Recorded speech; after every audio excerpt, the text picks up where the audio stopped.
Hey guys, Aaron Schober and Josh Lucas from Sword Carolina. We are coming at you with another Wrestling at the Body video from Ott Ringen. Before, when we did it, we actually did it with one arm over and one arm under your opponent's arms, and he would, of course, be in the same position. In this case, it's going to be different. You're going to be in an unequal position. We're going to finish with both arms underneath the other person's arms, so in more of a bear hug. So we'll do a few techniques from the front, also from the rear, coming from behind, and then some counters to that as well. Now, of course, as we've said before, he's not going to just let me come right in and grab him in the body. So Josh is not going to stand here, with his arms out to his sides and just let me come in and scoop him up underneath. That's not going to happen. He's going to have his arms out here, either attacking me or defending against me. And so, of course, I'm going to have to get past his arms first. So we covered this in a previous video about some simple techniques to actually get past his arms. In this case, I'm going to be coming up underneath his body here. So we're going to start from that point, though. So what do I do when I have my arms underneath there? Well, the first thing I can do is break his back. As always, Ott likes to start with the most dramatic thing and then work back to the simple stuff.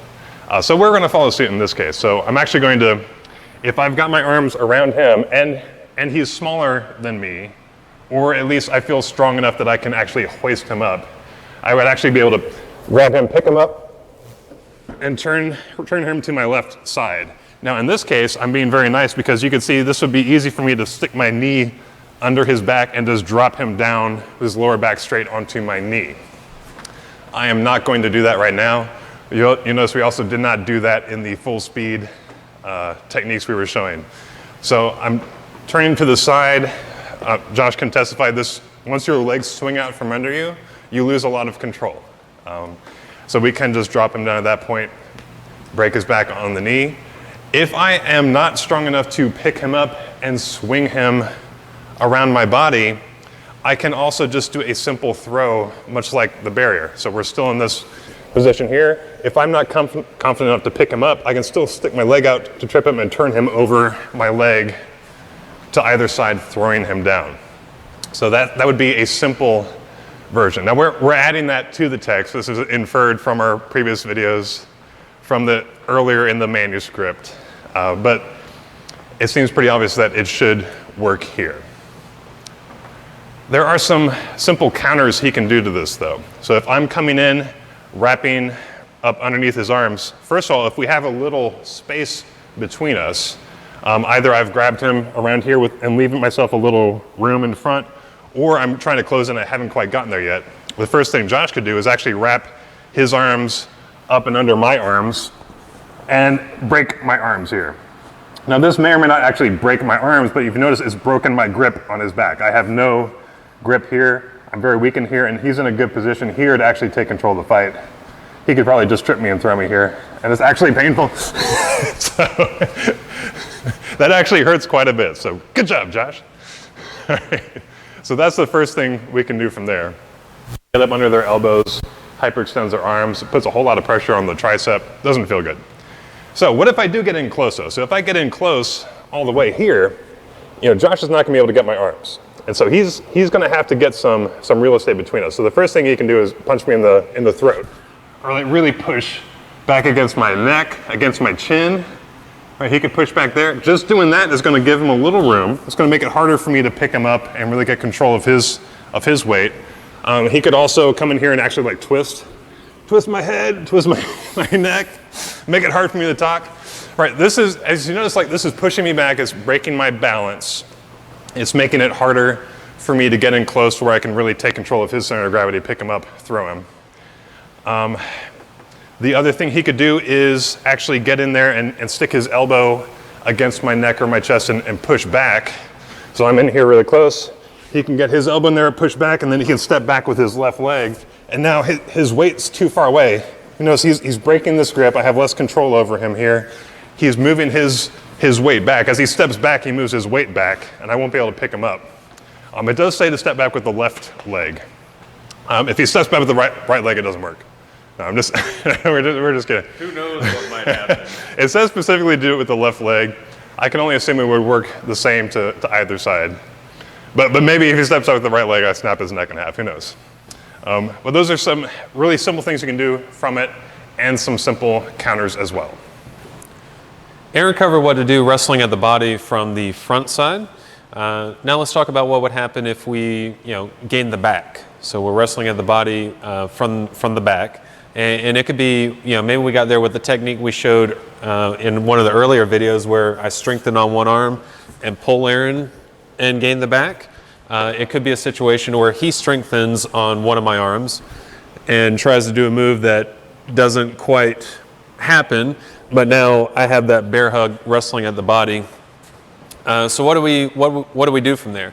Well, obviously the first thing that we can do is I can do kind of a sacrifice throw to where I just take Aaron and we both go over the back like a suplex, down on the ground. I can definitely do that.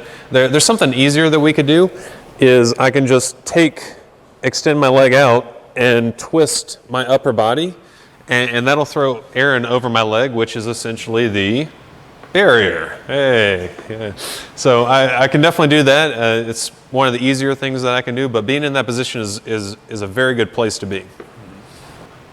But now what can Aaron do in that situation to counter, the simple barrier or the suplex? Couple of things. It starts easy and gains in progression. First one is if I've grabbed here and my hands are open, so I'm not clenched like this, I have like open hands, he can actually reach up and grab my fingers. And you probably want to grab one or two instead of the whole hand. It'll be more pressure. You'll probably pull it off anyway if it's the whole hand, but that's far more damaging, just the one finger wrapping it out there.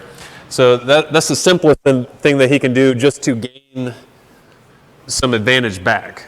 Okay, so just to clear some air.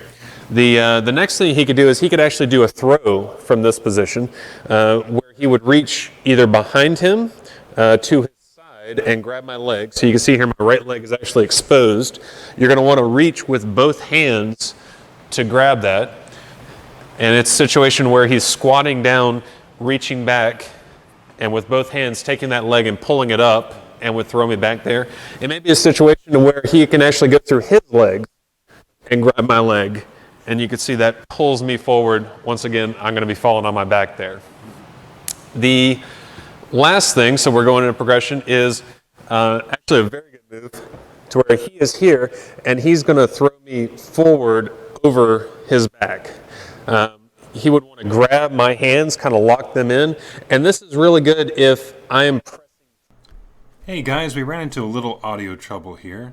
What Josh is saying now is that this technique where I throw him over my back as a counter works best when your opponent is very close to you. Like they've closed in, they've gotten in tight to do the suplex, to do the barrier throw behind. And this is where when I duck down and lean forward, I'm going to pull his body right onto my back and throw him above me.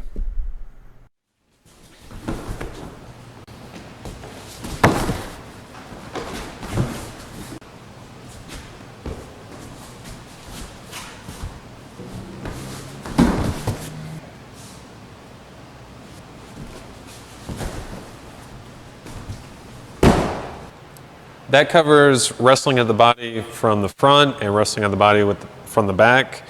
What you can do in that situation and some of the counters.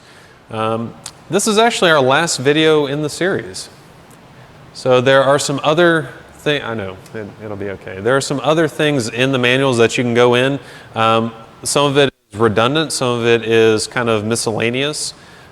Things that are in there, but definitely there's more that you can study. And this series was always meant to, be more of a starter or an early on, interpretation to help some guys that are getting rolling in Ringen or just show some different techniques.